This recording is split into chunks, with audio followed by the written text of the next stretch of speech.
मेरे ख्याल से भूख दो तरह की होती है। एक वह भूख होती है जो जीवित रहने के लिए जरूरी है, और दूसरी हमारे मन की भूख होती है। पेट की भूख को तो खाने से भरा जा सकता है, लेकिन मन की भूख जितनी भरने की कोशिश की जाए उतनी ही और लगती है। और ऐसी ही एक भूख की बात फ्रेंच काफ्का ने अपनी किताब ए हंगर आर्टिस्ट में की है। असल में इस कहानी के जरिए काफ्का ने दो तरीके की मन की भूख की बात की है। पहला, जो हमारे बस में होता है, जिसे हम अपनी मेहनत से पूरा कर सकते हैं, जैसे हमारे सपने। और दूसरा, जिसके लिए दूसरों की ज़रूरत होती है, जैसे इज्जत, रिकॉग्निशन या फिर एक्सपेक्टेशन, जो कभी शांति नहीं होती, क्योंकि इस पर हमारा कोई बस नहीं होता। लेकिन मज़े की बात यह है कि हम सबसे ज़्यादा जोर इसी भूख को शांत करने के लिए लगाते हैं, जैसा कि काफ्का के ए हंगर आर्टिस्ट की कहानी का हीरो करता है। उसका पूरा जीवन और मौत सिर्फ दूसरों से इज्जत और रिकॉग्निशन पाने के जद्दोजहद में ही कट जाता है। तो कहानी की शुरुआत होती है एक पिंजरे से, जिसमें एक पतला दुबला आदमी बैठा हुआ है, जिसकी पसलियां उभर आई हैं। पेट और पीठ में कोई अंतर नहीं बचा है। होठों पर पपड़ियां चढ़ाई हैं। बगल में रखा एक छोटा सा गिलास है, जिसमें बामुश्किल आधा गिलास पानी होगा, जिससे वो भूखा कलाकार कभी कभी अपने ओंठों को गीला कर लिया करता है। असल में वो भूखा कलाकार कभी अपने क्षेत्र का सबसे सफल कलाकार था। उस समय पूरा शहर भूखे कलाकार के साथ जुड़ गया था। लोग पिंजरे के सामने बैठकर दिन रात उसके लिए प्रार्थना करते थे, और उसकी चौंकाने वाली उभरी हुई पसलियों और उसकी तनाव भरी मुस्कान पर मोहित हो जाते थे। वह भूखा कलाकार छोटे बच्चों को अपना सबसे बड़ा प्रशंसक मानता था, क्योंकि उसे देखकर उनकी खुली हुई मुंहें और आश्चर्य से भरी निगाहें उसके लिए सबसे बड़ा इनाम थी, क्योंकि उसके लिए भूखा रहना एक कला थी। उसका सपना था कि वह सबसे ज्यादा दिनों तक उपवास रखने का कीर्तिमान बना सके, और यह वह पैसे के लिए नहीं करता था, बल्कि वह लोगों से अपनी कला के बदले इज्जत और रिकॉग्निशन चाहता था। लेकिन लोगों का क्या था? कुछ लोग उसकी शारीरिक अवस्था और भूख पर तरस खाते थे, तो कुछ लोगों को वो ढोंगी समझ में आता था। हालांकि पारदर्शिता के लिए उसने अपने पिंजरे के अगल बगल गार्ड भी लगा रखे थे, जो दिन और रात ये निगरानी करते थे कि वो कुछ खा तो नहीं रहा है। हालांकि वो भूखा कलाकार कुछ गार्डों को पसंद नहीं करता था, क्योंकि वे लोग जानबूझकर उसे ऐसा मौका देते थे जिससे वह कुछ खा सके, क्योंकि वह कलाकार इसे अपनी कला का अपमान मानता था।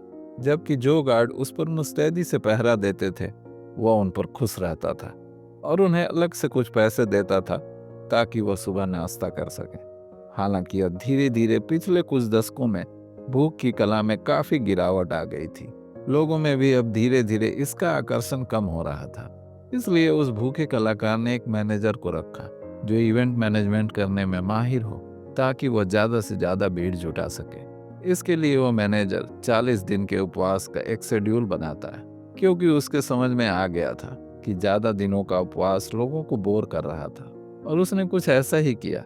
लेकिन इन सभी चीजों से वह भूखा कलाकार खुश नहीं था, क्योंकि उसका मानना था कि वह इससे भी कहीं ज्यादा दिनों तक उपवास रख सकता है, और उसके उपवास को रिस्ट्रिक्ट करना उसके कला का अपमान है। उपवास के 40वें और अंतिम दिन वह मैनेजर दर्शकों के मनोरंजन के लिए एक बड़ा भड़कीला समारोह आयोजित करता है, जिसमें एक डॉक्टर उस भूखे कलाकार का चेकअप करता है।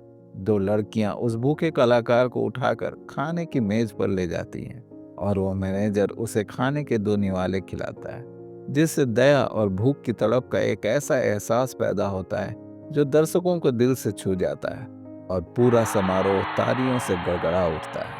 भूखा कलाकार कुछ सालों तक इसी तरह जीता है, दिखावटी वैगों में और भारी भीड़ खींचता हुआ।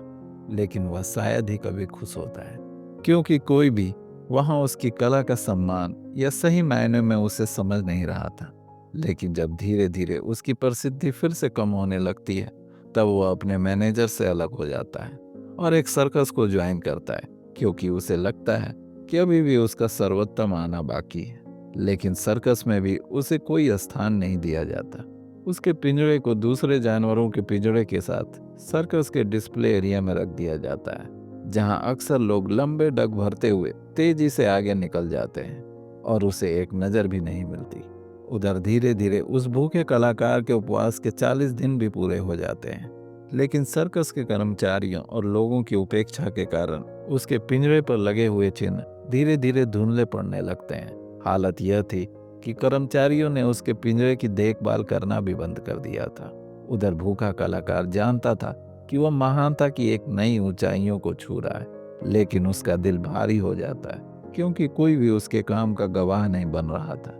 एक दिन उस सर्कस का ओवरसियर भूख से तड़पते कलाकार के पिंजरे के पास आता है और उस भूखे कलाकार के मौजूदगी से अनजान सोचता है कि इस पिंजरे का सही इस्तेमाल क्यों नहीं हो रहा है। तभी उसकी नज़र भूसे के बीच बेहद कमजोर भूख से तड़पते कलाकार पर पड़ती है और उस ओवरसियर को देखते ही उस भूखे कलाकार के आखिरी शब्द होते हैं, मैं हमेशा चाहता था कि आप मेरे भूखे रहने की प्रशंसा करें, लेकिन ऐसा हो ना सका। और इसके बाद वह धीरे धीरे अपना दम तोड़ देता है।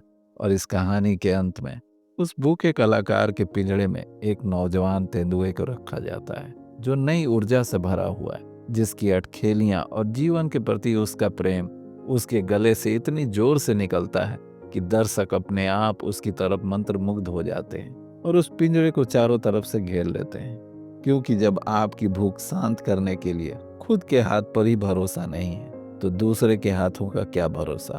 हो सकता है कभी 56 भोग मिल जाए तो कभी खाने का निवाला देने के लिए कोई हाथ ही ना हो, क्योंकि यह दुनिया का सबसे कटु नियम है कि जब उम्मीद दूसरों से होती है तो उसके पूरा होने की उम्मीद बहुत कम, ठीक उस भूखे कलाकार की तरह।